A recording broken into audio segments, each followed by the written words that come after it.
Show shooting. ये खौफनाक और सच्ची घटना मुंबई की है। मुंबई फिल्म और टीवी इंडस्ट्री का देवता है। यहाँ हर रोज सैकड़ों फिल्म्स और सीरियल्स की शूटिंग चलती है। रोज हजारों एक्टर्स काम मांगने सड़कों पर उतरते हैं। किसी का करियर बनता है तो किसी की जिंदगी बर्बाद हो जाती है। शनाया भी ऐसी ही एक एक्ट्रेस थी जिसने मुंबई में रहकर खून पसीना एक किया और आज वो टीवी इंडस्ट्री की क्वीन है। आज हालात ऐसे हैं, शनाया शो में ना हो तो शो का टीआरपी ही नहीं बढ़ता। इसीलिए काम देने के लिए शनाया के घर के सामने प्रोड्यूसर्स की लाइन लग जाती है।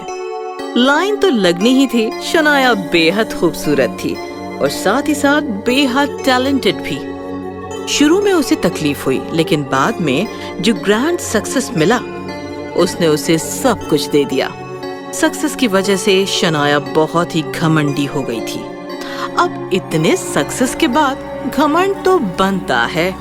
शनाया जिस सेट पर जाती उस सेट पर उसके घमंड के किस्से ना सुनाए जाएं, ऐसा तो हो ही नहीं सकता। स्पॉट, स्पॉट, चाय लेकर आओ। अभी लाया मैम।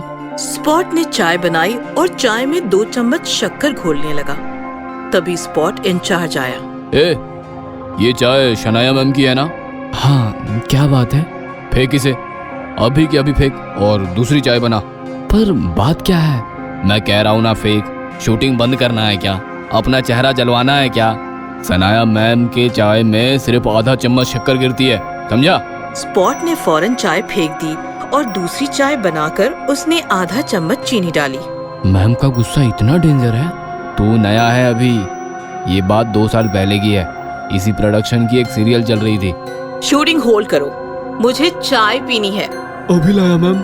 स्पॉट चाय लेकर आया और शनाया चाय पीने लगी। पहला घूंट पीते ही उसने चाय से भरा हुआ कप स्पॉट के चेहरे पर फेंक दिया। स्पॉट का चेहरा जल गया। चाय में शक्कर की दुकान खोल दी क्या? इडियट, पता नहीं चाय के कप में सिर्फ आधा चम्मच शक्कर गिरती है। मोटी हो गई तो सॉस के रोल करती फिरूंगी। निकल यहाँ से और दोबारा अपनी शक्ल न दिखाना मुझे। बेचारी का पूरा चेहरा जल गया होगा। तो तू चेहरे की बात कर रहा है? रात को उसे ही जलाना पड़ा। मतलब? वो स्पॉट सबके सामने हुई बेइज्जती बर्दाश्त ना कर पाया। उसने जहर खाकर खुदकुशी कर ली। ये बात बाहर ना जाए इसलिए प्रोडक्शन ने उसी रात उसका अंतिम संस्कार कर दिया। इसलिए कहता हूँ संभल के रहियो।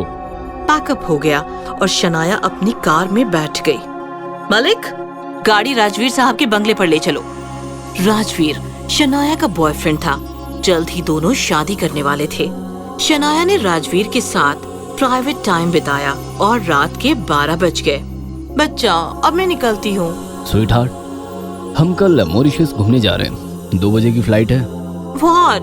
बेबी बताना चाहिए ना, कल शूटिंग है। एपिसोड बैंक भी नहीं है ज्यादा। मैं कैसे आ सकती हूँ? वो तुम देख लो, जाना तो फाइनल है। ठीक है, मैं आज रात यहीं रुकती हूँ। सुबह 4 बजे की शिफ्ट लगाकर 12 बजे तक शूटिंग करूंगी और फिर हम दोनों निकल जाएंगे। ओके? फिर क्या, शनाया ने प्रोड्यूसर को कॉल करके बता दिया और वो राजवीर के पास रुक गई। सुबह 4 बजे की शिफ्ट थी। शनाया सेट पर पहुंची तो कोई पहुंचा नहीं था। कहा था मैंने 12 बजे पैकअप करना है, फिर भी कोई नहीं आया। आने दो सबको, फिर देखती हूँ। तभी एक नया स्पॉट मेकअप रूम में आया। मैम, आपके लिए कुछ लाऊं? नए ज्वाइन हुए हो? हाँ, नाम है बिरजू।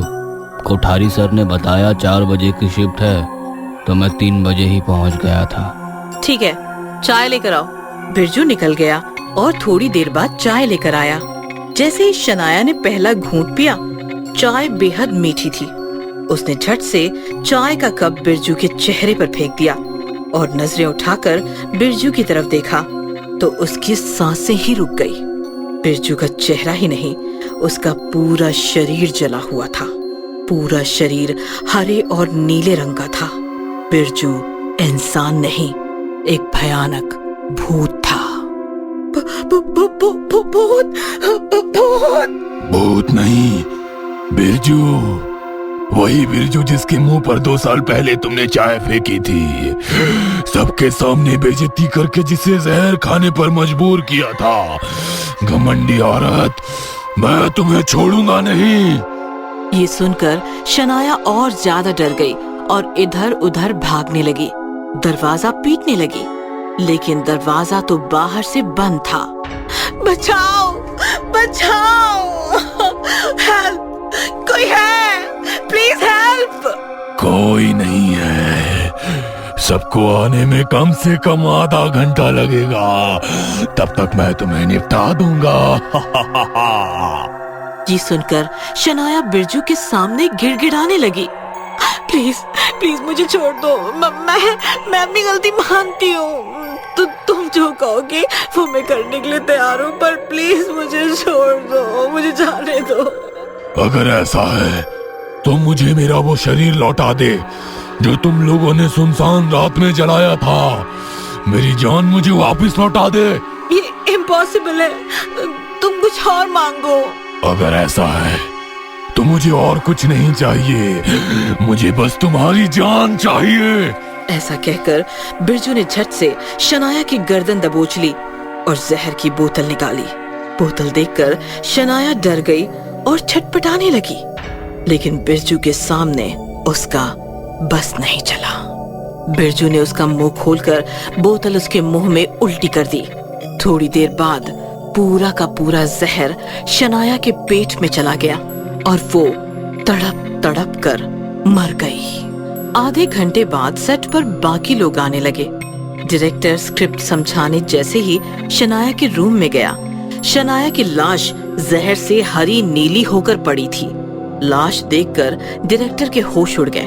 वो काफी देर वहीं खड़ा रहा और फिर बोला, उस बिरजू स्पॉट वाले को जब हमने जलाया था, उसका बॉडी भी ऐसे ही हरा और नीला हो गया था।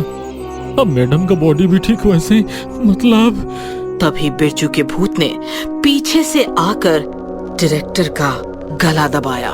मतलब बिरजू इज बैक। अब बिरजू किसी को नहीं छोड़ेगा। हाँ, जो बिरजू को शमशान पहुंचाया, बिरजू उन सबको मारेगा।